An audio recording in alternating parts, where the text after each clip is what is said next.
Assalamualaikum warahmatullahi wabarakatuh. Halo semua, kembali lagi di channel Raider Manhwa. Kali ini Mimin akan melanjutkan sebuah komik yang berjudul Sang Iblis Penguasa Mutlak. Dan apabila kalian masih bingung dengan alur ceritanya, kalian bisa cek deskripsi atau langsung saja menuju playlist yang ada di halaman channel ini untuk memulainya dari part 1. Tanpa basa-basi lebih jauh, mari kita masuk di part 43.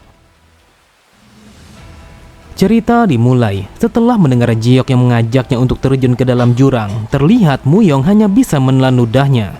Namun karena ia sama sekali tidak memiliki pilihan lain, ia pun langsung melompat ke dalam jurang demi menyelamatkan diri dari kejaran pasukan musuh.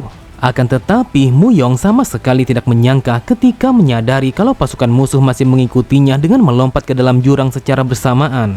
Bahkan mereka semua sama sekali tidak ragu untuk melakukannya, meskipun yang mereka hadapi adalah kematian. Melihat pergerakan mereka, Muyong berkata, "Dasar sialan, apakah mereka sama sekali tidak sadarkan diri dengan melakukan sesuatu yang seperti ini?" Namun Muyong sangatlah terkejut ketika menyadari kalau dia akan menghantam sebuah tebing yang berada di hadapannya.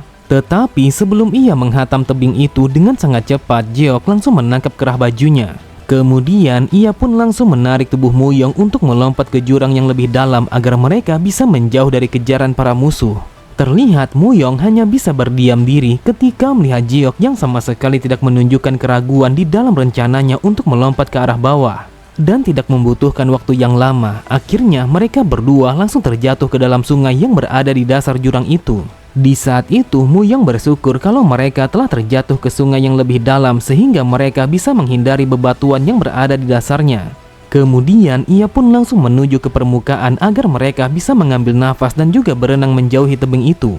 Lalu Muyong langsung melemparkan pandangannya ke arah musuh. Ia berkata, "Dasar sialan, sampai saat ini mereka masih saja mengejar kita." Tetapi ia sama sekali tidak menyangka kalau pasukan musuh telah terhempas di atas bebatuan sehingga membuat mereka semua langsung mati seketika dalam keadaan yang sangat menggenaskan. Melihat kematian mereka, Jiok berkata, "Seperti yang aku perkirakan, meskipun jumlah mereka sangatlah banyak, akan tetapi sebuah skill yang mereka miliki sama sekali tidaklah sehebat itu." Muyong berkata, "Meskipun hal ini sama seperti yang kau perkirakan, tetapi bagaimana mungkin kau langsung lompat ke dalam jurang tanpa adanya keraguan sedikit pun?" Sambil tertawa, Jiok berkata, "Apa yang aku lakukan hanyalah sederhana. Aku berpikir ini adalah waktu yang sangat tepat untuk mandi di sungai ini. Tetapi karena hari sudah pagi, maka akan lebih baik kalau kita pulang karena kita harus beristirahat di Manor Angin Baru. Lagi pula, aku juga merasa bosan setelah bertarung melawan mereka semalaman penuh." Beberapa saat kemudian, mereka berdua kembali bertarung melawan pasukan musuh meskipun mereka berdua sudah berada di bawah tebing. Sambil berlari, Muyong berkata, "Dasar brengsek, aku sama sekali tidak mengira kalau para bajingan ini masih saja mengejar kita." Benar saja, di saat itu lebih dari 20 orang langsung berlari dengan sangat cepat untuk mengejar pergerakan mereka. Jiok berkata, "Sebenarnya aku sangat ingin menyimpan tenagaku dengan sebanyak mungkin, tetapi mau tidak mau aku harus melakukannya." Kemudian ia pun langsung mengumpulkan energinya pada telapak tangan kanannya. Lalu Jiok berkata, "Saat ini aku sama sekali tidak memiliki pilihan lain selain memusnahkan mereka semua dalam satu kali serangan ini." Namun tiba-tiba saja Jiok sangatlah terkejut ketika mendengar sebuah peluit yang ditiupkan dari arah kejauhan. Seketika itu juga semua orang yang mengejar Jiok langsung berdiam begitu saja tanpa menggerakkan sedikit pun tubuh mereka. Muyong berkata, "Entah mengapa suara peluit itu sangat berbeda dengan suara yang sebelumnya. Bahkan mereka semua langsung berpaling meninggalkan kita berdua." Setelah menarik nafas panjangnya, Jiok berkata, "Akhirnya kita sudah selesai melakukan permainan ini. Aku yakin kalau mereka begitu takut kepadaku sampai-sampai mereka semua langsung berpaling dari hadapan kita. Ataukah mungkin kalau ini adalah waktu bagi mereka untuk minum obat ataupun semacamnya? Jika bukan karena itu, maka bisa dipastikan ada seseorang yang memerintahkan kepada mereka untuk mundur dari pertarungan ini, dan itu adalah seseorang yang berada di atas tebing tadi." Muyong berkata, "Aku tidak tahu apa yang terjadi, tetapi akan lebih baik kalau kita harus kembali sekarang juga. Aku rasa kalau Caryon sudah menunggu kedatanganmu. Tetapi, wahai Tuan Muda, apakah kau sudah pernah bergandengan tangan bersama Nona Muda?" Terlihat Muyong langsung menyeringai ketika mendengar Jiok yang mengatakan kalau dia belum pernah melakukannya. Menyadari kalau Muyong telah tertawa, Jiok berkata, ini bukanlah sebuah skill ataupun semacamnya, akan tetapi ini hanyalah sebuah pertimbangan. Muyong berkata, wahai tuan muda, apakah itu memang sebuah pertimbangan yang didambakan oleh seorang wanita? Dengan santainya Jiok berkata, Muyong, jujur saja aku tidak menyangka kalau kau begitu ahli di dalam sebuah teori.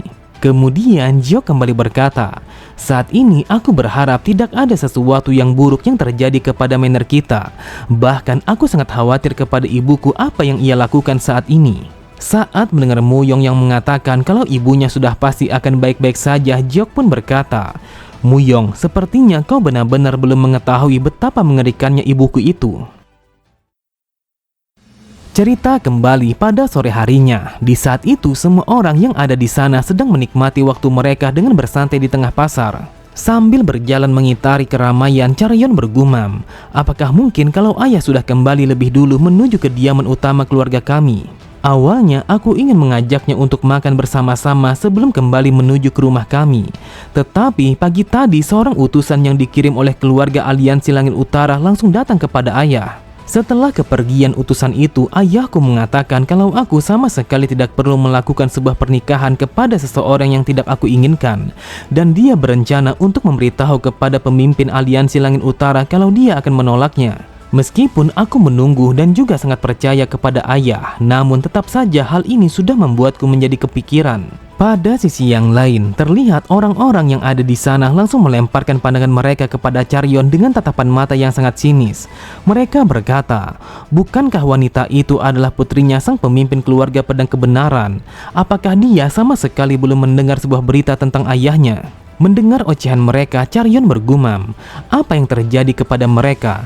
Entah mengapa, sejak dari tadi aku pun merasakan kalau suasananya terasa aneh dan juga begitu dingin. Namun ketika Charyeon ingin membeli sesuatu, pedagang itu berkata, dengarkan aku baik-baik, aku sama sekali tidak ingin menjual apapun untuk putrinya seorang pembunuh. Jadi pergilah sekarang juga.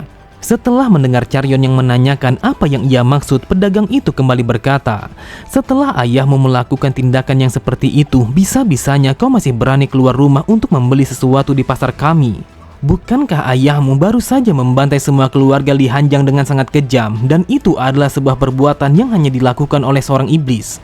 Kami baru saja mendengar kabar ini dari seorang seniman bela diri yang berasal dari keluarga Aliansi Langit Utara. Yang kami tahu, ayahmu adalah seseorang yang sangat jujur, tetapi entah mengapa dia berubah menjadi seorang iblis yang seperti itu. Bukankah keluarga Li Hanjang begitu dekat dengan keluarga kalian? Apakah mungkin kalau mereka telah terlibat di dalam pembahasan yang begitu berat ketika mereka sedang mabuk? Tetapi saat ini kami semua merasa tenang setelah dia telah ditangkap oleh keluarga Aliansi Langit Utara. Sontak Charyeon sangatlah terkejut, ia bergumam, ternyata ini adalah sebuah jebakan yang dilakukan oleh para bajingan itu. Mereka balas dendam karena ayah sudah menolak proposal pernikahan itu. Tanpa pikir panjang sedikit pun, Charyeon langsung berlari dengan sangat cepat untuk menuju kediaman keluarga Aliansi Langit Utara. Sambil berlari, Charyeon bergumam, apakah ayah baik-baik saja setelah para bajingan itu yang menangkapnya? Saat ini yang harus aku lakukan adalah mendatangi kediaman mereka. Namun Charyeon begitu heran ketika melihat seseorang yang sangat familiar telah berada tidak jauh dari gerbang utama keluarga Aliansi Langit Utara. Ternyata wanita itu adalah Solha. Di saat itu ia menyadari kalau Charyeon sudah pasti akan menuju ke tempat itu setelah mendengar sebuah kabar tentang ayahnya. Melihat kedatangan Charyeon, Solha berkata, aku yakin kalau kau akan datang ke tempat ini. Itulah sebabnya aku menunggumu sejak dari tadi. Terlihat Charyeon langsung terdiam, ia sama sekali tidak menyangka kalau ibunya Jiok sudah menunggunya di tempat itu. Beberapa saat kemudian, setelah mereka mendapatkan sebuah izin, mereka berdua langsung dipersilahkan untuk bertemu dengan sang pemimpin keluarga Aliansi Langit Utara. Sambil tertawa, Im Cheon mengatakan kalau dia sangat senang setelah bertemu dengan mereka. Di saat itu, Im Cheon benar-benar merasa menang setelah berhasil menjebak keluarga Charyeon di dalam permainannya. Im Cheon berkata, jujur saja aku sama sekali tidak menyangka kalau kau akan datang ke tempat ini bersama Nona Solha. Jadi apa yang kau inginkan kepada pak tua ini? Solha berkata, bukankah ini adalah sebuah dunia yang sangat kejam, dan aku begitu khawatir membiarkan anak ini untuk berkeliaran sendirian. Mendengar itu, Im Cheon bergumam, dasar sialan, wanita ini begitu cantik. Namun siapa yang menyangka kalau ibunya bajingan ini ternyata begitu cantik jika dilihat dari dekat. Kemudian Im Cheon berkata, sepertinya kalian datang ke tempat ini karena kalian ingin bertemu dengan Jeong Li-chu. Tetapi sangat disayangkan kalau kalian tidak akan bisa untuk bertemu dengan dia karena ini adalah sebuah insiden yang cukup serius. Solha berkata, siapa yang menyangka kalau sang pemimpin dari keluarga pedang kebenaran akan melakukan sebuah kejahatan yang seperti itu. Namun aku sangat percaya kalau ada seseorang yang dengan sengaja melakukannya di balik bayang-bayang. Bahkan aku pun sangat yakin kalau kau pastinya menyadari dengan apa yang aku pikirkan saat ini. Im Cheon berkata, aku tahu kalau kau sama sekali tidak bisa percaya begitu saja. Tetapi nyatanya ada seorang saksi yang melihat kejadian itu. Jadi kami akan melakukan penyelidikan terhadap Jeong Li-chu selama 5 hari untuk memastikan tentang kebenarannya. Tepat di hadapannya, Charyeon bergumam, dia akan memeriksa ayahku selama 5 hari. Tetapi apa sebenarnya yang sudah dia rencanakan? Charyeon berkata, aku yakin ayahku sama sekali tidak akan mungkin melakukan sesuatu yang seperti itu. Dan ini adalah sebuah kesalahpahaman yang sengaja diperbuat oleh seseorang. Namun Charyeon langsung terdiam ketika mendengar Im Cheon yang berkata, kau tidak usah terlalu khawatir karena kami akan berusaha untuk membuktikannya jika calon mertua kami sama sekali tidak bersalah. Charyeon bergumam, jadi mereka sama sekali tidak menyerah untuk melaksanakan pernikahan itu. Dia dengan sengaja menggunakan pernikahan sebagai alasan, lalu dia akan menjanjikan kepada kami kalau mereka akan membersihkan nama ayah. Apa yang sebenarnya mereka rencanakan di balik pernikahan itu? Im Cheon kembali berkata, karena ini sudah malam, jadi aku menyarankan kalau kalian harus pulang. Tetapi wahai Nona Solha, aku berharap kalau kita akan bertemu di lain waktu. Mendengar itu, terlihat Solha hanya tersenyum karena ia mengetahui apa yang sebenarnya diinginkan oleh pak tua itu.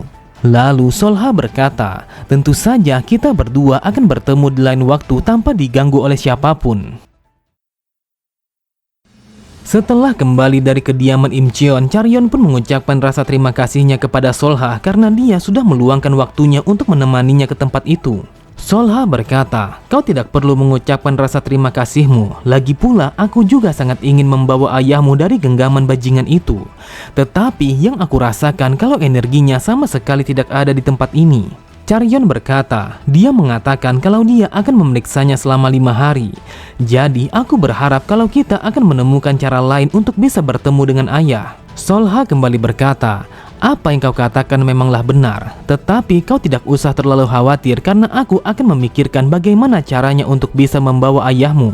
Mendengar perkataan Solha yang akan membantunya, Charyeon bergumam. Melihatnya yang sangat percaya diri seperti ini, aku pun merasakan kalau Jeok begitu mirip dengan ibunya. Bahkan hanya dengan berada di sampingnya sudah memberikan kekuatan yang sangat berarti kepadaku. Kemudian karena hari sudah semakin malam, Solha langsung meminta kepada Charyeon untuk pergi meninggalkan tempat itu dan melanjutkan pembicaraan mereka di besok hari. Namun setelah kepergian Charyeon, ia sama sekali tidak pergi meninggalkan tempat itu karena ia menyadari kalau ada seseorang yang datang ke tempat itu. Dengan suara yang begitu dingin, Solha langsung meminta kepada orang itu untuk keluar dari persembunyiannya. Seketika itu juga orang itu langsung berdiri tepat di atas salah satu sebuah bangunan yang berada di sekitarnya. Melihat kedatangannya, terlihat Solha langsung tersenyum karena ia mengetahui siapa sebenarnya orang itu. Lalu ia pun langsung menarik 2 buah tusuk kondeh yang berada di kepalanya sehingga membuat rambut panjangnya langsung terjatuh ke arah bawah. Kemudian Solha berkata, dasar pak tua kotor, meskipun kau berjalan layaknya seperti kodok, tetapi setidaknya kau memiliki penglihatan yang sangat baik. Oke semua, cukup sampai di sini dulu pembahasan alur cerita kita. Sampai jumpa di video selanjutnya. Wassalamualaikum warahmatullahi wabarakatuh.